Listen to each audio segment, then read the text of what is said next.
여러분 안녕하세요. 오늘은 역대기상하 큰 그림 보기를 공부할 차례입니다.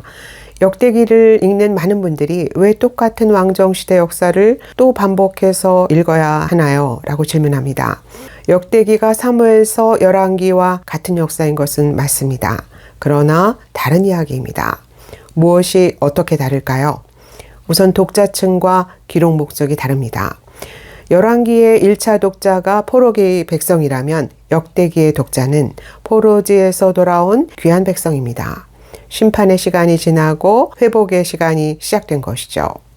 그들에게 우리는 왜 멸망했는가? 라는 질문은 더 이상 중요하지 않습니다. 그 질문은 열왕기에서 이미 들었어요. 역대기의 독자는 우리는 누구인가? 라고 묻고 있습니다. 그들은 부푼 희망을 품고 본토로 돌아와서 성전을 재건했어요. 그러나 이전의 영광은 역사 속으로 사라졌고 그들은 여전히 페르시아의 변방에 속한 초라한 속국민의 신분으로 막막한 생계와 싸우면서 힘들게 살아야 했습니다. 그들은 혼돈 가운데서 흔들리면서 이렇게 묻고 있습니다.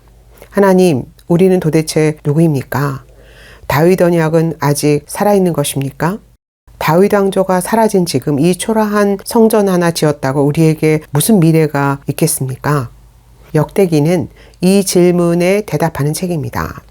심각한 정체성의 혼돈을 겪고 있는 이 사람들의 마음을 일으켜서 그들을 회복의 소망으로 끌어올리는 것이 역대기의 역할인 것이죠. 그러니 당연히 역사를 평가하고 해석하는 사가의 관점이 다를 수밖에 없는 것입니다. 역대기는 아담부터 고레스 칙령이 반포된 주전 538년까지 성경에서 가장 방대한 기간의 역사를 다루는 책입니다. 역대기의 저자가 누구인지는 분명하지 않아요. 흔히 역대기의 마지막 구절과 에스라서의 첫 구절이 고레스 칙령으로 연결된다는 점에서 에스라가 저자일 거라고 추정하지만 쉽게 단정할 수는 없습니다. 왜 그런지 궁금하신 분들은 책을 읽어보시고요.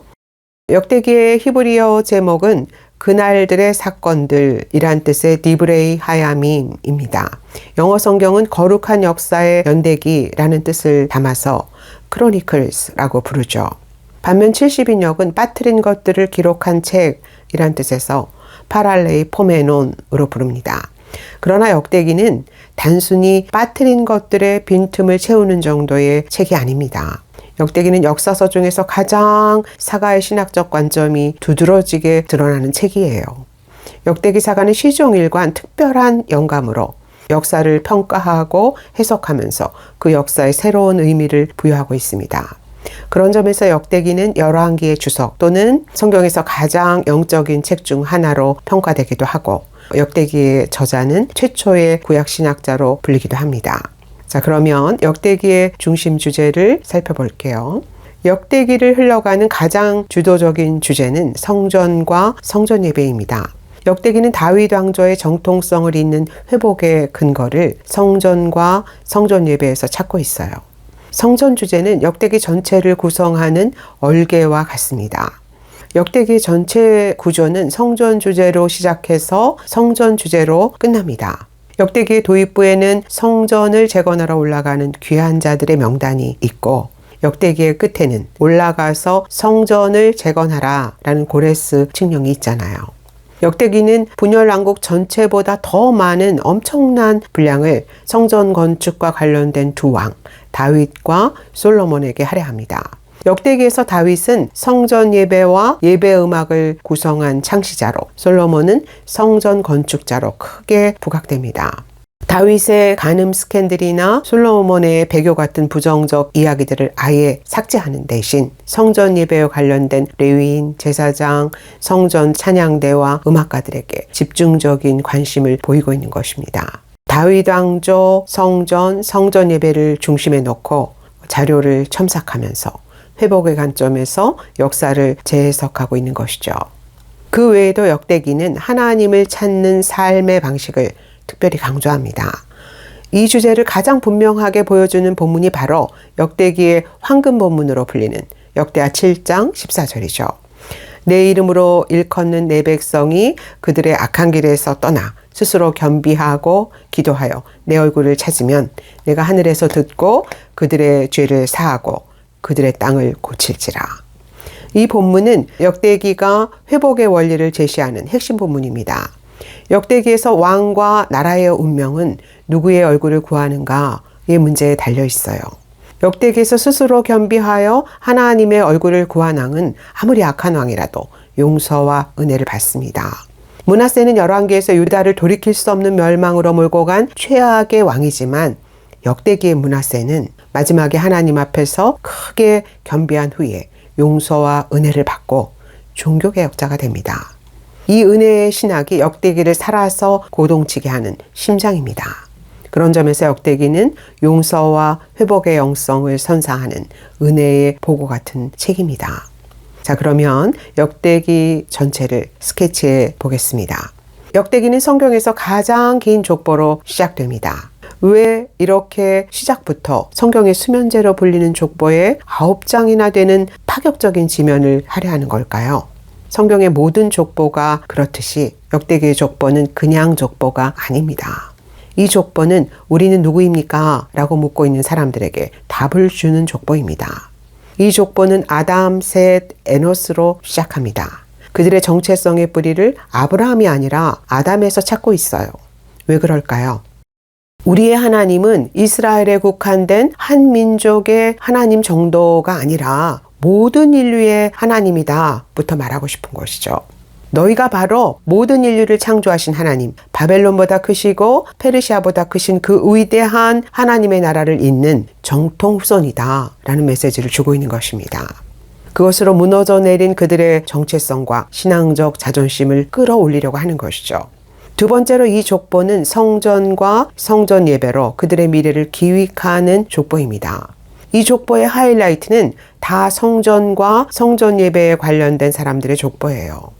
다윗과 다윗 왕조의 족보, 제사장과 레위 자손의 족보, 성전 찬양대의 족보, 귀한 자들의 명단. 이렇게 갑자기 길게 말하는 족보가 향하고 있는 것은 모두 성전과 성전 예배입니다. 이제부터 하나님은 성전과 성전 예배를 통해서 다윗의 이전 영광을 회복시키시고 너희의 미래를 다시 열어가실 것이다 라는 청사진을 주고 있는 것입니다. 그런 점에서 이 족보는 이제부터 역대기가 말하려고 하는 모든 것을 요약하는 서론입니다. 역대상 11장에서 29장은 모두 다윗 왕 이야기입니다. 사울 이야기를 단 한 장으로 줄이는 대신 무려 20장에 가까운 지면을 다윗에게 할애하고 있어요. 밧세바 사건이나 왕자들의 난, 압살롬의 반역 사건 같은 부정적 이야기를 삭제하는 대신 성전과 관련된 이야기를 엄청난 분량으로 확대시키고 있는 것입니다. 역대기가 유일하게 기록하는 다윗의 부정적인 이야기는 인구조사 이야기죠. 왜 이 사건을 유독 삭제하지 않았을까요? 이 사건을 통해서 예루살렘 성전터가 준비되기 때문입니다. 그래서 역대기는 이 사건을 다윗의 범죄가 아니라 오르난의 타작마당이 예루살렘 성전터가 되는 과정을 설명하는 것에 초점을 맞춥니다. 이 사건 후에 역대상 22장부터 29장까지 이야기는 모두 다윗이 성전 건축을 준비하고 성전 예배를 구성하는 이야기입니다. 사무엘 하에는 없는 역대기만의 고유한 자료들이죠. 이 장들에서 다윗의 마지막 통치기는 화려한 절정에 도달합니다. 역대기에서 다윗은 찬양대와 예배 음악을 구성한 음악가예요. 아삽과 헤만, 여두둔의 후손들이 연주했던 그 수많은 종류의 악기들이 이때부터 다윗의 악기로 부르기 시작하는 것이죠.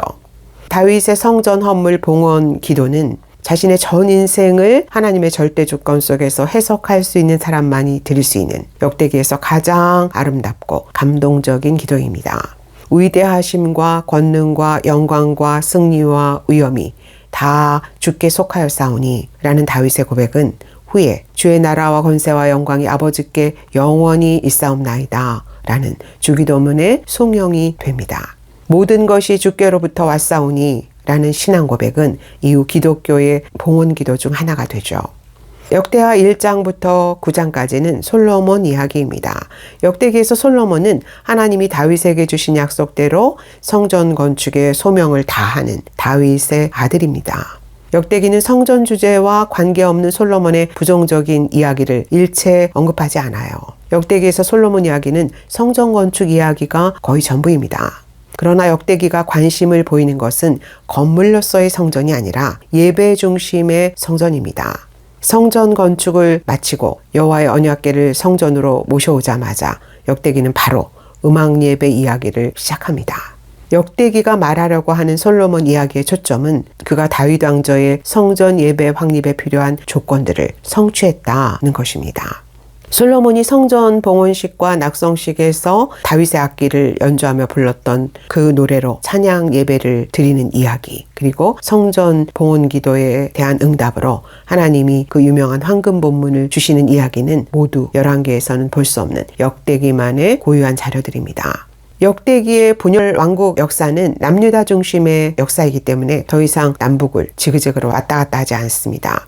역대기는 북왕국의 불법적인 예배와 제사장직을 고발하거나 회개를 촉구하거나 남유다의 직접적인 위협이 되는 경우를 제외하고 북왕국에 대해서 거의 언급하지 않습니다. 대신 역대기만의 고유한 자료들을 통해서 열왕기에서는 볼 수 없었던 유다 왕들의 다른 모습을 보여주죠.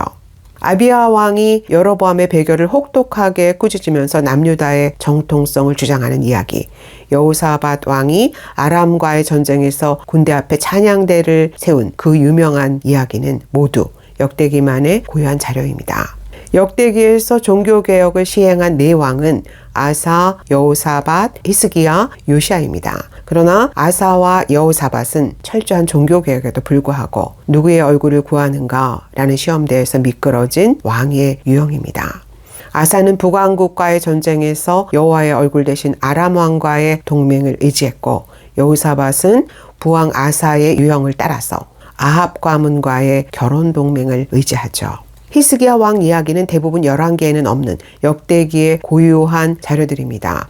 역대기가 가장 주목하는 종교개혁가는 요시야가 아니라 히스기야예요.